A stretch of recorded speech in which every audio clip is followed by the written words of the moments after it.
Hello guys, welcome back to my YouTube channel Nursing Excellence. Hope you all will be doing great. So in the today's video we will discuss about the diagnostic tests and management of encephalitis. This video is part 2 and there is a separate video on encephalitis, its causes and sign and symptoms. So जिसने अभी तक encephalitis की video नहीं देखी है so please check it out, link is in the description box. So let's get started. Now we will have a quick review कि encephalitis होता क्या है। जैसा कि मैंने आपको प्रीवियस वीडियोस में ऑलरेडी बता चुकी हूँ, इंसेफेलाइटिस दो वर्ड से मिलके बना हुआ है, encephalon and itis. Encephalon is related to your brain and itis is related to the inflammation. So encephalitis is inflammation in the brain और brain tissue. So now coming to the main topic, diagnostic test or diagnostic evaluation. Diagnostic evaluation, the first one is brain imaging and we can also say that brain scan. इसके अंदर हम लोग MRI करा सकते हैं, CT scan करा सकते हैं. What is MRI? Magnetic resonance imaging and CT scan is computed tomography. इन दोनों के दोनों प्रोसीजर्स में हम लोग क्या करते हैं, जो हमारे लिविंग ब्रेन है उसके डिफरेंट इमेजेस क्रिएट करते हैं ताकि उन इमेजेस की हेल्प से जो हमारा इन्वेस्टिगेटर है या फिर हमारे जो साइंटिस्ट हैं, रिसर्चर हैं, वो ब्रेन की डीपली स्टडी कर सकें. Which can reveal any swelling of the brain. इन दोनों टेस्ट से हमें क्या पता चल सकता है, ब्रेन में स्वेलिंग तो नहीं है, any tumour. Other lab test में हम लोग क्या कराएंगे, ब्लड टेस्ट करा सकते हैं, यूरिन का सैंपल ले सकते हैं and sample from the back of the throat, और उनको टेस्ट कर सकते हैं for the presence of viruses and infectious agent. Next one is brain biopsy. Biopsy क्या है, एक इन्वेसिव प्रोसीजर होता है. Rarely a small sample of brain tissue might be removed for testing. A brain biopsy is usually done only if symptoms are worsening. Commonly हम लोग advise नहीं करेंगे, तभी इन केसेस में एडवाइस करेंगे when the symptoms will be worsening है and patient किसी भी मेडिकेशन के लिए या ट्रीटमेंट के लिए कोई भी इफेक्ट नहीं दिखा रहा है. Next one is lumbar puncture. Lumbar puncture is also known as spinal tapping. ये भी एक मेडिकल प्रोसीजर होता है जिसमें निडल क्या की जाती है, इंसर्ट की जाती है into the spinal canal, as you can see in the image. Here needle is inserted and we take a sample of cerebrospinal fluid. यहाँ से हम लोग क्या करेंगे, जो निडल है वो हमारे स्पाइनल कैनाल में इंसर्ट करेंगे and take some sample of CSF. CSF basically आपका क्लियर लिक्विड होता है. अगर उसमें कोई भी चेंजेस दिखते हैं तो वो पॉइंट आउट कर सकता है कि हाँ ब्रेन में कुछ ना कुछ इन्फेक्शन या फिर इन्फ्लामेशन हो सकता है. Basically for the procedure of LP lumbar puncture, the needle is inserted between the L3 and L4 vertebra. Next one is electroencephalogram और we can also say that EEG. जैसे कि आपको ECG पता है, उसी तरीके से अगर हम जो ब्रेन है उसमें इलेक्ट्रिकल इम्पल्स जो हैं उनकी एक्टिविटी को चेक करते हैं, then it is the procedure of electroencephalogram. ये एक पेनलेस प्रोसीजर्स होता है जिसमें हम लोग क्या करते हैं, स्मॉल सेंसर्स को अटैच कर देते हैं पेशेंट के स्कैल्प में, as you can see in the image. Scalp में क्या करते हैं, हम लोग सेंसर्स को अटैच कर देते हैं जो हमारे ब्रेन की इलेक्ट्रिकल एक्टिविटी को, जो भी हमारे इलेक्ट्रिकल सिग्नल प्रोड्यूस होते हैं ब्रेन में, उनको वो क्या करता है, परसीव करता है, पिकअप करता है. और उसके बाद ये जो सिग्नल्स हैं उनको एक मशीन के द्वारा वो ट्रांसमिट की जाती है and looked up by the doctor. Certain abnormal pattern में indicate a diagnosis of encephalitis. अब जो वो इलेक्ट्रिकल एक्टिविटी है, अगर उनमें कुछ एबनॉर्मल पैटर्न देखने को मिल रहे हैं तो देयर में कैन इंडिकेट, ये इंडिकेट कर सकता है कि पेशेंट को encephalitis can cause. Pharmacological management. Pharmacological management, firstly what was our condition, encephalitis. Encephalitis means inflammation of brain tissues, और ब्रेन इन्फ्लामेशन के लिए अगर हम लोग को मेडिकेशन देना होगा तो हम लोग क्या देंगे, एंटी इन्फ्लामेटरी ड्रग. एंटी मतलब उसके उल्टा, जो इन्फ्लामेशन को रिड्यूस करेगा. Anti inflammatory drug such as your acetaminophen और ibuprofen.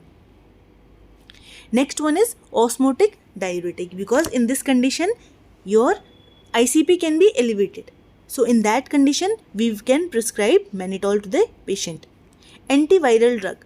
Viruses are the most common cause which are causing encephalitis, right?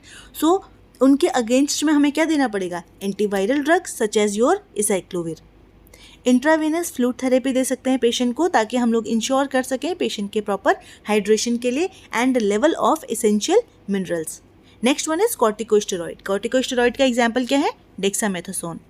Anti convulsant drug, anti convulsant drug क्यों देंगे, क्योंकि ब्रेन में इन्फ्लामेशन है तो हमारे कन्वल्जेंस भी आ सकते हैं, एपिलेप्टिक सीजर्स भी आ सकते हैं पेशेंट को, तो उसके लिए हम लोग क्या देंगे, फिनेटोइन दे सकते हैं। Next one is non pharmacological management. Treatment for the mild encephalitis usually consist of, अगर पेशेंट को माइल्ड इंसेफेलाइटिस है उस केस में हम लोग क्या क्या प्रोवाइड कर सकते हैं। Adequate bed rest is very important for the patient. Plenty of fluids, बहुत ज़्यादा तरल पदार्थ लेना है डाइट में। Supportive care, wherever we are supporting the patient can be your supportive care. Follow up therapy, physical therapy to the patient. Occupational therapy we can provide to the patient, ताकि वो अपनी जो everyday skills हैं उनको develop कर सके। To use adaptive products that help in everyday activities, हम patient को स्पीच थेरेपी प्रोवाइड कर सकते हैं। And psychotherapy provide to the patient for the coping strategies and new behavioural skills, हम पेशेंट को साइकोथेरेपी दे सकते हैं क्योंकि पेशेंट के लिए एक टफ सिचुएशन है, because he is suffering from a condition which can be life threatening, right. तो पेशेंट को एक कोप करने के लिए, उसको वापस अपनी नॉर्मल स्टेट में लाने के लिए साइकोथेरेपी की ज़रूरत होगी। Next one is invasive procedure. Next one is plasma pheresis. Plasma pheresis हमारा क्या होता है, एक मेथड होता है जिसमें हम लोग क्या करते हैं, रिमूव करते हैं ब्लड प्लाज्मा को फ्रॉम दी बॉडी। हम क्या करते हैं, बॉडी से विड्रॉ करते हैं, पहले ब्लड बाहर निकालते हैं, वहाँ पे हमारा इसको सेपरेट किया जाता है अपने प्लाज्मा में और अपने सेल्स में।